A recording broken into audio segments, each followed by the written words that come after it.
So the plan for this bike is more of a preservation over a restoration, and the reason for that is it's not going back to stock configuration, but rather it's going back to how my dad had the bike set up as his perfect Z1, his perfect motorcycle.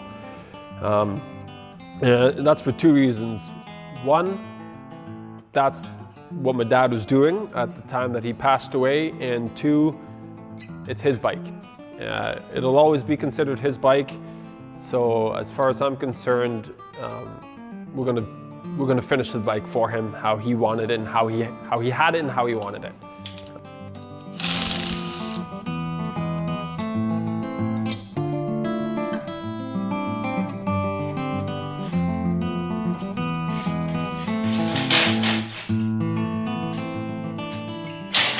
So another fun memory of John. John loved his bikes. John was a thinker. He was maybe an overthinker.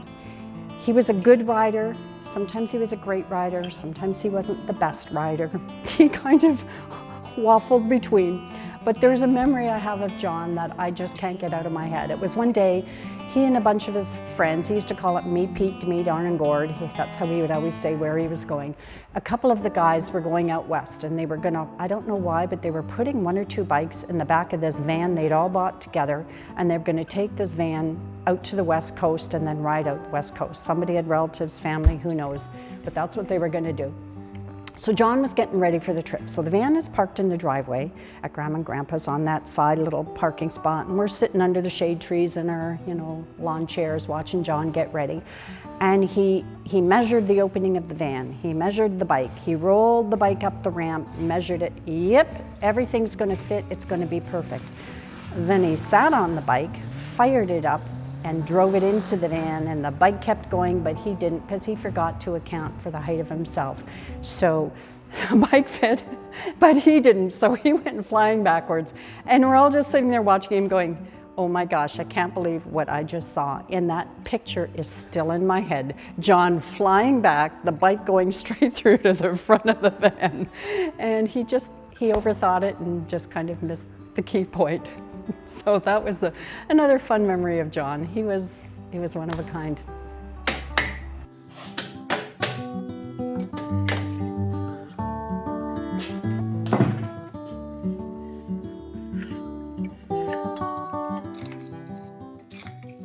All the neat little tricks that he would do, and did all the oil coolers and all the mods to the bike, just trying to make it a little bit better handling, but a little bit better to drive. But sadly, his eyesight wasn't that good, so he'd always go faster than what he could see. So he crashed this bike quite a few times, more than I can put on both hands. So I think he was keeping Kawasaki alive, just selling parts, just buying fuel tanks, and he'd always have spare parts sitting around in the garage just ready to be put on, just brand new parts, new fuel tank, new forks. He had all these spare parts just lying around, just ready to go in case he ever needed them sometime. And even when he did park the bike the last little while, he still had brand new parts sitting in boxes waiting, that whenever if anything did happen, he'd be able to put them on. So when he wanted to restore it, which he was trying to do near the end here.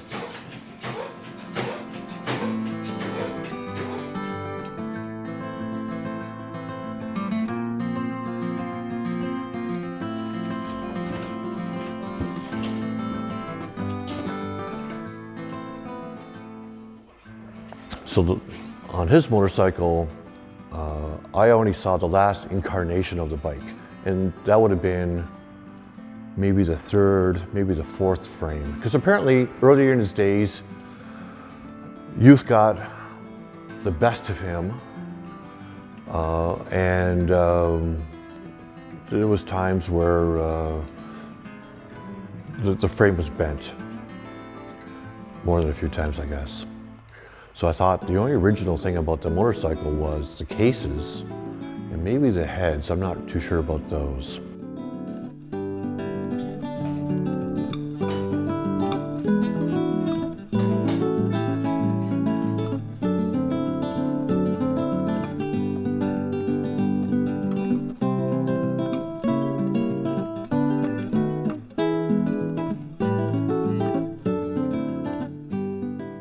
Well, I guess the Kawasaki was laid up a few times. So that's where the little 350, oh, what was it now? Oh, a Desmo, 350 Desmo Ducati. So the yellow one that he had, we ran out to Keith Hart's to pick up rings and pistons for it, or piston, it might have even been a single. The 750 Mocker, I guess that one came around while the Z1 wasn't running. So yeah, there were a number of times that the Z1 wasn't. And I'm not even sure what happened to the Z1, or the turbo. I guess at some point it would, it probably went to pay for parts for the Z1.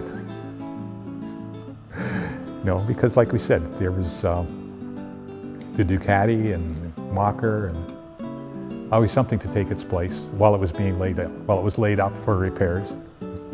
How many times did this thing get repaired? How many gas tanks did he buy for the Z1?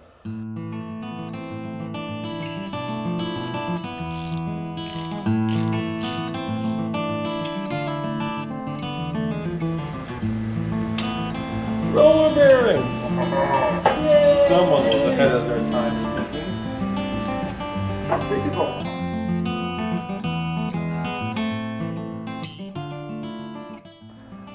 I don't know if it was the Z1. I thought it was the Mocker. He was out for a ride with some sweet young thing at one point. My phone rang, 11 o'clock at night. Arn, can you get your dad's pickup truck and come pick me up? I don't want to call my dad. He'll just be mad at me. So I go out and I pick up John and bring him and the motorcycle and his accomplice back.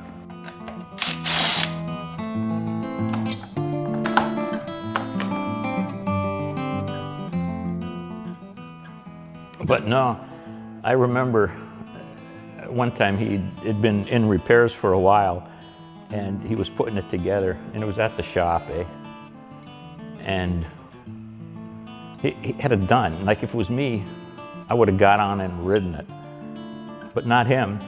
He had to clean it up. Like, I mean, it was done, and it was in the evening, I think, and it was done. Nope, got to polish it up, got to be clean, right? Yeah, and I can still see him sitting on the, behind his parents' place there, where the gas barbecue was for all intents and purposes. That's where he would always do his, or right on the driveway there, that's where you'd see him on a Saturday polishing it up to go out.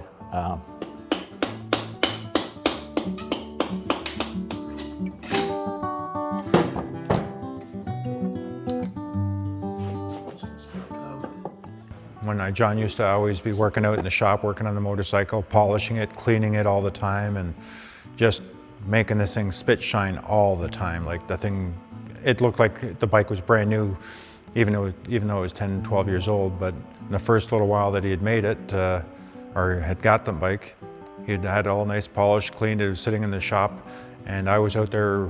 I was probably 7, 8 years old maybe, and I was out there painting some parts hanging on a piece of wire in the garage, and lo and behold, it was nice bright silver paint, and the wind blew it across the garage and hit the fuel tank, and there was little silver speckles all over the tank and over the seat. And John, he got a little upset. He chased me around the yard for about 10 minutes, crazy chasing and yelling and screaming at me, and it was like I didn't know any better. I didn't know I did anything. It was like I was 10 feet away at least from the bike, but the overspray got on the bike, and finally Dad came out and settled everything down, and it was all good after that. But luckily he put so much polish on the bike, it all came off. So that was another good point.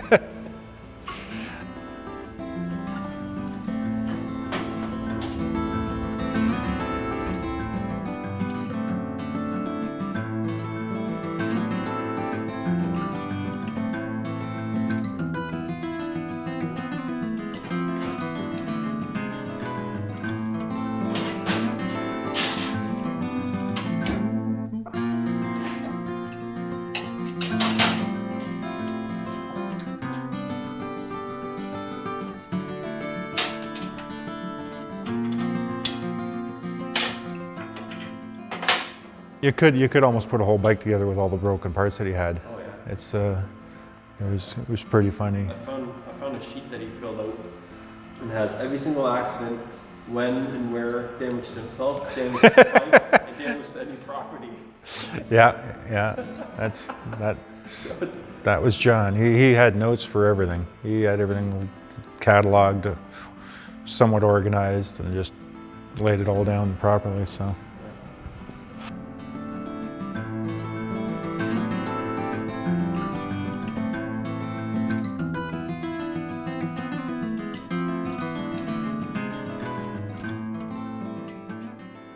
So, but I didn't know when you told me, last summer, the summer before, about, this is frame number 2, frame number 3, going to pick up with John and your dad's or his dad's pickup truck. Yeah. I never knew those things until after the fact. I was never clearly as involved in that, the crushing years. Oh, apparently there was, so. Yeah, there was a little bit of it. Jim was telling me earlier on when he was here about this one, that crash. Yeah, so was it the 3rd or 4th frame? I don't know. I just knew that, the Z1's not running, so all of a sudden there's a 350 Buchanan. Right. All of a sudden there's a Mocker. Yeah. Yeah, it's like he never talked about his progression through that system. It was kind of a closed secret of, I got something new, and is it fixed up? I don't know. Wow, who knows? Back on the road. Yeah, I know.